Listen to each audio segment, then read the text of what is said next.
Assalamu alaikum wa rahmatullahi wa barakatuh. I'm going to start lesson 3. I'm going to try to explain it, inshallah.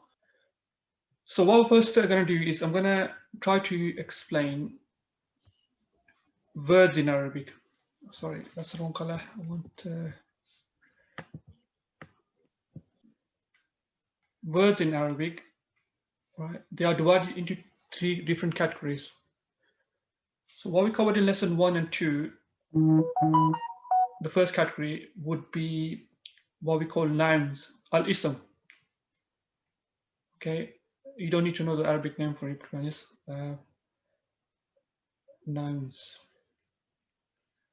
Now, when I say nouns, I mean in a generic sense. So under that, we will have general nouns like kitabun, a book, qalamun, a pen, I just want to, okay, qalamun, and kursiyun, and so forth. These are general nouns, okay? I think it's quite clear. Then under the same category, under nouns, we also have proper nouns. And proper nouns are names of things or places. For example, Zaydun or Muhammadun. Or, for example, Pakistanun, for example.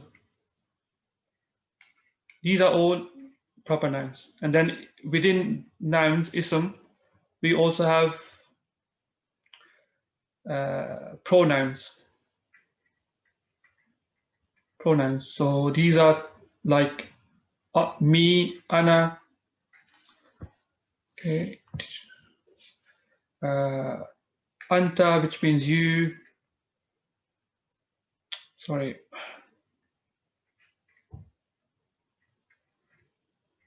Anta, or huwa, which means he, or could mean it. So these all are in first category. These all fall under what we call, okay, 1 second, let me admit more people.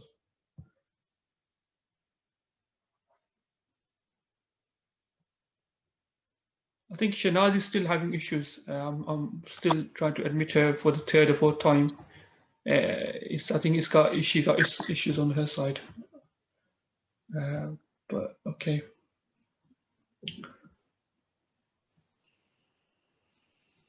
Okay, so these are, in essence, what we call nouns. Okay, it's first category. So this was covered in 1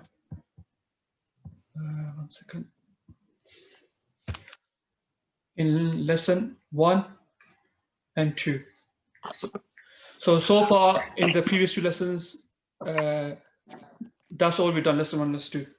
And then also, is that clear? Does anybody have any questions? I think it's quite straightforward. Any questions? That's okay. Seems okay. Okay. So second category is verbs. So these are categories exist in other languages too, like English and so forth. So these verbs we haven't done, and we don't need to worry too much about them. But these are, in English, we know that these are, or in any language, verbs refers to actions. So for example, we have writing, reading, or it could be past tense, like slept, ate, and so forth. So this will be covered in, I think it's chapter 11. Chapter 11. So we not worry about the verbs yet, because that's not covered. Third category is what we call, because we said 3 categories, last category is what we call prepositions. Okay, I'm not sure if I'm spelling it right, but prepositions.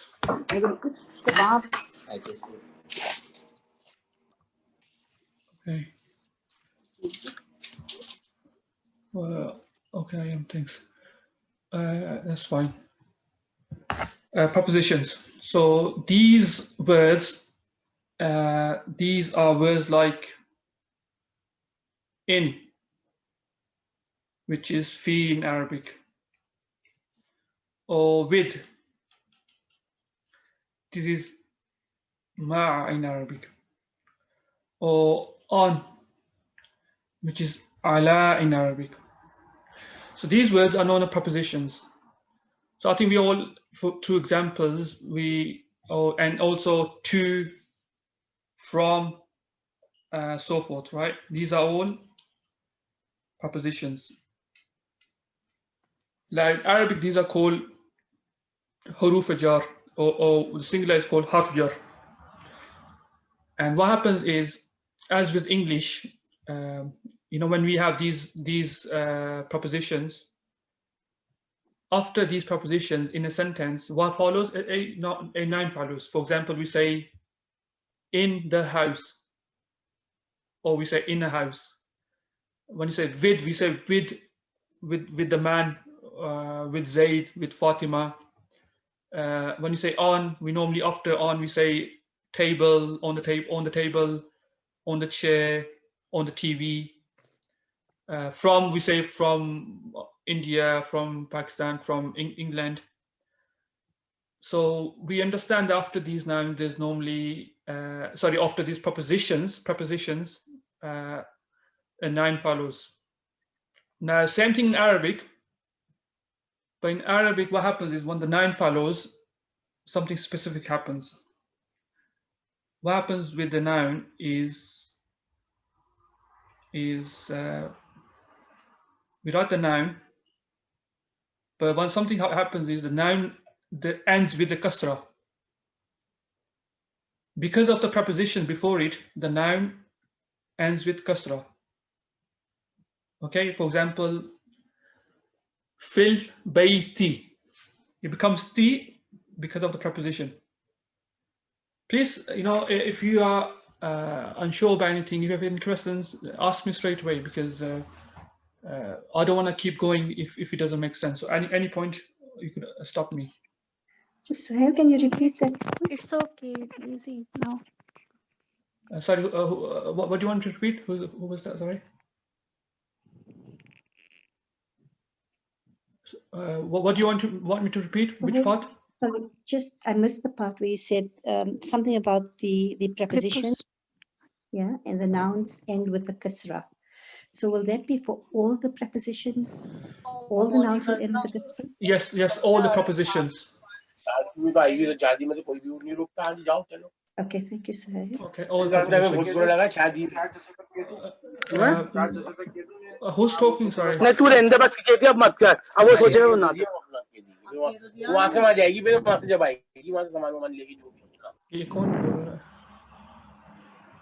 Okay, please guys, you gotta keep your eye on the microphone. I mentioned this every lesson, so it takes another like 5 minutes just to mute people. I shouldn't have to. So yes, so with all the prepositions, all, whether it's in, fi, ma'a, with, ala, on, from, man, and all the other prepositions, to, under, above, all these prepositions, what they do is they make the noun after it have a kasra. Okay, have a kasra, and this kasra, when the word gets a kasra like this, it's known as genitive case. So what happens is, Arabic grammarians, they look at the grammar. They see that we're doing grammar at the moment. What does grammar do? Grammar deals with how a word ends. It looks at the word endings. So what happens is, in the previous lesson, every time we had dhamma, baytun, al baytu kabirun. So all that, when it ends with dhamma, it's known as nominative. So nominative, right? That was nominative. And this, when it ends with the kasra, is known as genitive. Okay. we just have to remember these. Obviously, this, you know, I'm not too bothered about the terms. Terms you could just memorize as long as you understand the concept. So, for example, also if you say ma'a, we're gonna have Zaid. Zaid. Okay, so Bakhtiar, sorry for pronouncing your name incorrectly. What do you think is gonna be Zaidun, Zaidan, Zaidin?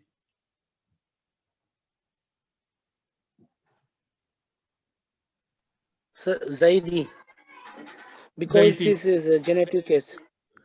Zaidi. Zaidi, because this is, One kasra. yeah, yes. What? Zaidin, double Din. kasra, maybe double kasra. Yes. Do you know why it's double kasra? Because it is a proper noun. Yes, it's proper noun. Yes, that's correct. Okay. Then Ala, you turn the mic off now. That's one. Thank you. So, for example, if you say on a table, how do you say table in Arabic? We say ma'idatin, ma'ida, and it's going to be tin here.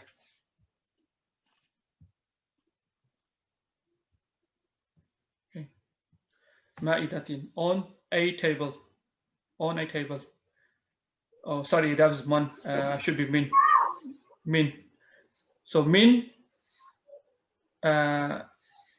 Minal baiti, from the house, for example. Minal baiti. So only thing these prepositions do is make the word have a kasra. And when the word has a kasra, it's called genitive case. Yes? So you're going to ask, so am I correct in saying if it has an al, then we'll only have a kasra, but if it's without the al, like ala or man ma'idatin, it will have a double kasra. Yes. Is that correct? Okay. Yes. So this having double kasra or single kasra, that's connected with lesson 1. So when the word has al article, we mentioned that al article and tanween can't go together. Okay, when the noun doesn't have al article, it will have tanween. So al bayti, one tanween. Why? Because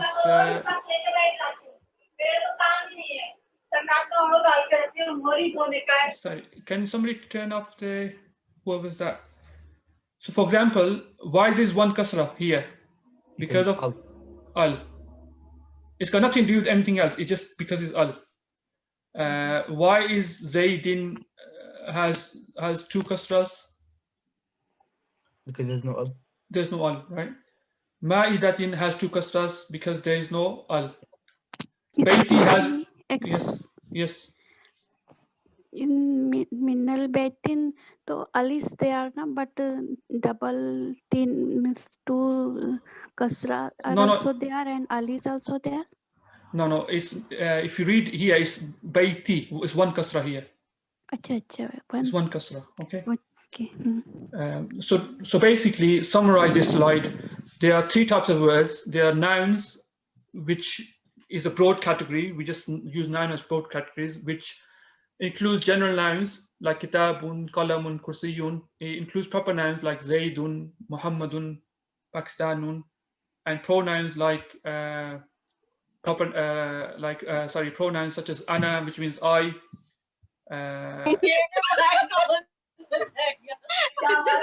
Mubashir, can you tell your mic off, please? Anta, huwa. These are me, you, and he. So these are nouns. And then verbs we said we're going to cover in chapter 11. These are actions: writing, reading, slept, ate. And then prepositions are things like in, on, with, from, to, above, below. And we said these, what they do is when the noun comes after it, they make the noun have kasra.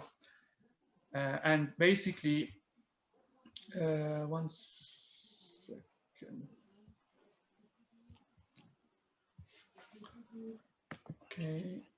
So, you know, all these prepositions, what are they called, people? So all these words, what are they called? We just covered Prepositions. prepositions, right? So these are called prepositions. And combination of preposition and its noun is known as prepositional phrase. Okay, so all these together, preposition with the noun is known as prepositional phrase. Prepositional phrase. Okay, so I think that's clear, right? So just 1 second, please. Yeah. So with these prepositions, any noun that comes after the preposition ends in a kasra. All normal nouns. There are some exceptions which we're gonna cover, but yes, it should have a kasra. The reason why there's exception, which we're gonna cover, is don't worry about it at the moment because I'm gonna tell you why some words can't take a kasra. That's more word specific.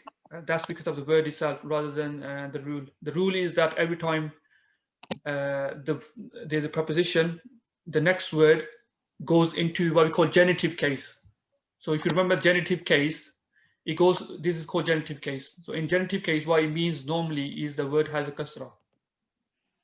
So genitive case is represented normally by a word having a kasra. Okay? Sohail, can I just ask something? So if I say his book is on the table. Yeah. So I know that who and ha, okay, that I've learned. So kitabuhu ala al-ma'idati, something like that? Yes. Okay. But if it's not there, then it will be ma'idatin. Okay, perfect. Thank you. Yeah. Okay. So now what we do is we're gonna do what we call idafa. So al-idafa.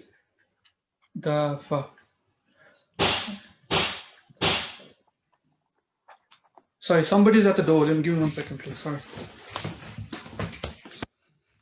Idafa.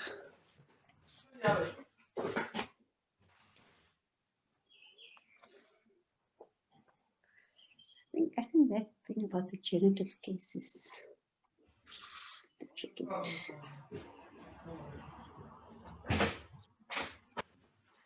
See, because in English, we have genitive plural cases, we have genitive singular cases, and genitive formal cases.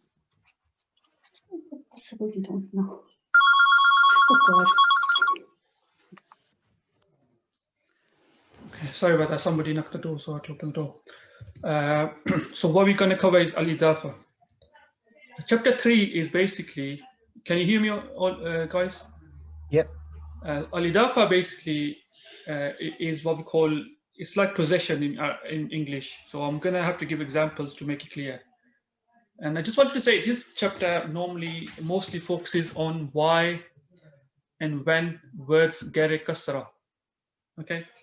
So al-idafa could imagine in English when we say things like, when we say house of the man. Okay, or we say the man's house.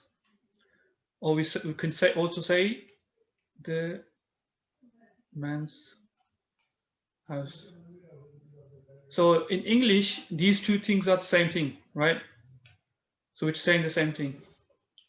Or we say, I'm going to use the first one mostly because it's just easier to explain in that way, I think. And we could say pen of Zaid. Or we say cup of coffee. So all these words have of. Okay. So what happens is when we want to translate such sentences or such phrases, because this is not full sentence, just phrase, right? Such phrases into Arabic, we don't have to, but there's one particular way of doing this in Arabic. And that particular way is known as al-idafa, possession. So the way it works is he has two parts. Okay, so house of man, after man, for example, he has two parts. He has house and he has the man. So the way it works in Arabic is the house would go first. Okay, and the man would go second. Okay, and now something specific is going to happen to both house and the man. Bait and rajul. Bait means house, rajul means the man. So the way it works in Arabic is that the bait, which is called mudaf in Arabic, mudaf, the rule is that it can never take alif lam, even when it's definite. So here we're trying to say, for example, we say the house of the man. We're saying the house of the man, even though normally it would be al-bayt. In this case, it's just going to be bayt. And what's going to happen is the first part, mudaf, can never take a tanween, double haraka. It only takes one haraka. So in this case, it's going to be baytu. Okay. And what's going to happen is the next word, similarly as we done before in the last slide, the mudaf makes this part take a kasra. So it's in genitive case. So this makes the second part take a kasra. And the way it works is, how do you know if bait is definite or is indefinite? The way it works is we look at the second part. So whatever the second part is, it transfers automatically onto the first part. So in this case, the second part, ar-rajuli, is definite because it has alif lam. So it makes bait definite in meaning. So when you translate, it becomes the house of the man. The house of the man.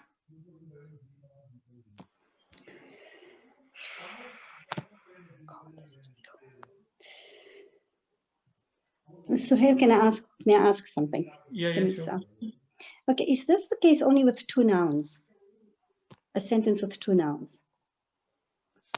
Well, you could have multiple nouns. You could have, you could say the door of the house of the man.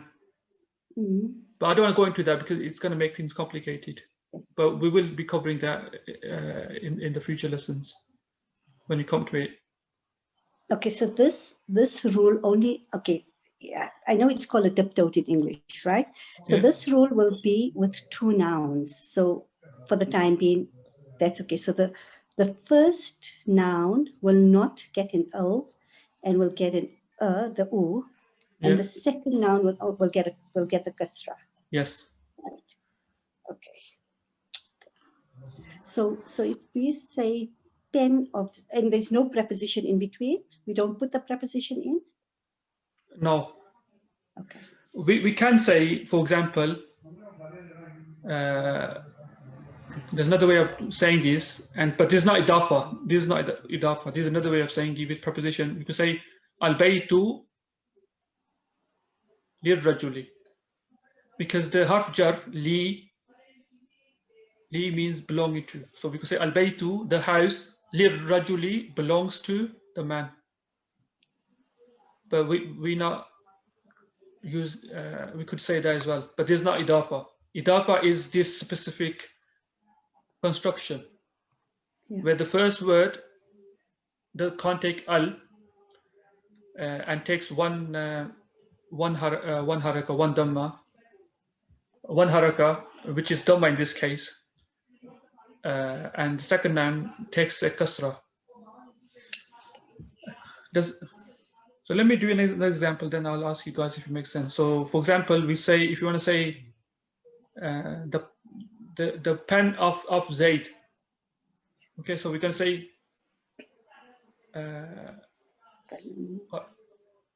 Ibrahim, what do you think this is going to be then?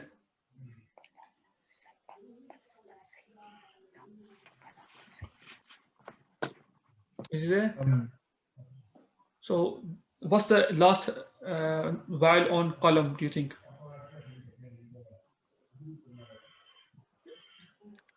it's going to be one dhamma. One dhamma. Yeah. And can we add alif lam to it? Not to that. The alif lam is going to be added to the name. Okay, that's fine. But we know the names are definite anyway, so they don't need alif lam because they is a specific person, right? Right. So we don't need to add an alif lam to this. No, names don't take alif lam. Yeah, because it's a name. Because why do we normally add alif lam? To make the word definite. It was indefinite, it was unspecific, we want to make it specific, we make it definite by adding alif lam. But names are already definite, they don't need to take alif lam. So when you say Zaid, you're talking about a specific person. You don't need to say the Zaid. So you know with this idafa, right? Yeah. When you add the dhamma, will it always be a dhamma? The first part. Yes, so you know how so like we've added a dhamma on this one, even on the top one with the house. Now will it always be a dhamma, or will it be a kasra at any point, or will it be a fatha? Okay, it doesn't have to be dhamma, but it has to have one haraka. That's the key, one haraka. So for example, if you say in the house of the man, so if you add, for example, let me finish it. Qalamu, it's going to be Zaydin, right? Kasra. But for example, if you want to say, so Baytu Rajuli,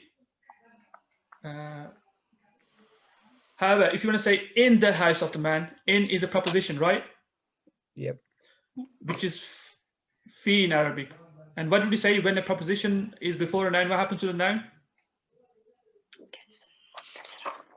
Get to kasra on it. So what's this going to be? Bayti. Bayti, yes. Bayti Right. ar-rajuli. The key here is that with the first noun, this noun, it could never take alif lam, number one, and number two, it could never take tanween, double haraka. That's the key. Okay, does everybody understand that? If anyone doesn't, Yes. Yeah. So can you just write this down? do you understand that, Nilofer? Yes, sir. Fine. Okay. I think Sadeh, she understands it, I think. If anybody doesn't, just let me know, yeah? So these two are the key rules we covered in our last lesson. So these two, if you understand them well, then we made progress, okay? Now, okay, so these rules, so you know when the word kasra, what's that called? What case is that? Genitive case. Okay, so key thing to remember is when there's a harf jar before a word, the next the noun goes into a genitive state. Okay, and when it's in idafa, the second noun is also goes in genitive state. Okay. Now we have some words. For example,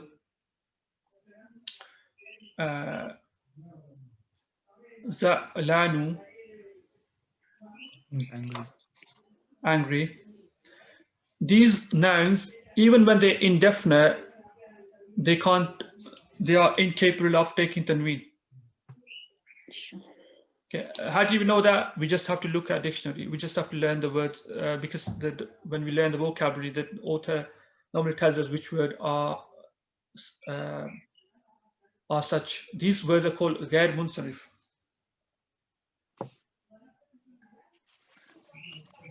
Okay.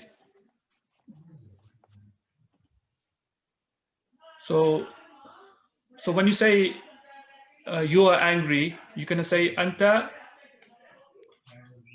Normally you would say, if you say you are present, you say anta hadirun, tanween at the end. But here, when you say you are angry, you're gonna say anta za'la. No. Okay. Also, these words, when they are genitive, when they're meant to take kasra, these are quite, you could think of these nouns as stubborn. They don't take kasra, they take a fatha instead. Because these nouns, when they don't have alif lam, they refuse to take kasra no matter what. They just can't take a kasra. So instead of getting a kasra, we have to give them a fatha. Okay, I'll give an example. Okay, sorry, that's when they don't have alif lam.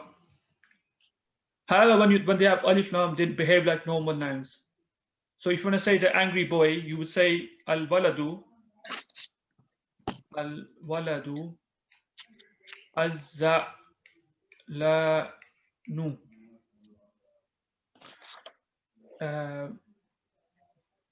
Also, if you want to say from the angry boy, for example, from the angry boy, it would be minal waladi. Why this kasra? Because there's a harf jar before it. Minal waladi az-za'lani.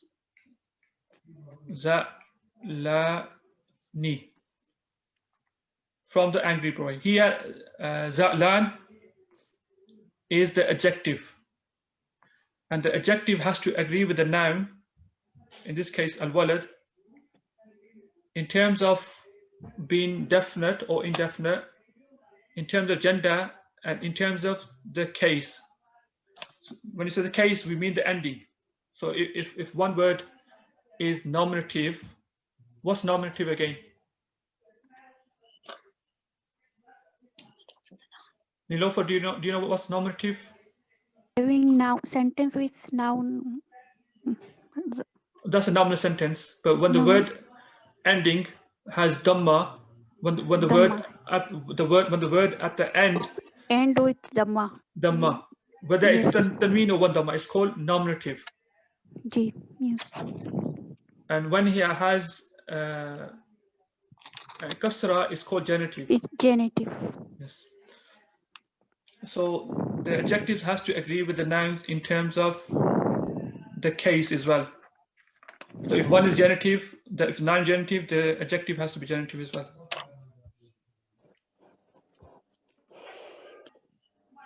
Does that make sense to everybody? Yeah, clear. Any questions? Not right now. Okay. What's this action called at the top? Ghair Munsarif. These are action, these are the words. So the words which can't take tanween and can't take a kasra. Excuse me. Yeah. I just want to write the definition of that rare mansarif. What is that in English? Okay. I'm not getting that. This is called dip thought. Dip thought. Dip thought. Dip thought. You just copy spelling. Die in Arabic, in English, normally means two. Die. So why is it called dip thought? Is because it only takes a dhamma and it takes a fatha. It takes two vowels. It doesn't take kasra. Okay. Sorry, I have a question. Yes. So just to clarify, dip totes are something you just learn off over time. Yes. As you become familiar, it's something you just learn to recognize. Exactly. Okay, thank you. Exactly. Thanks. So if I give another example.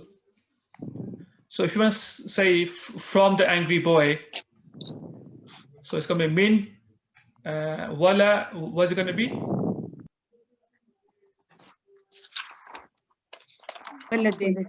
Waladi.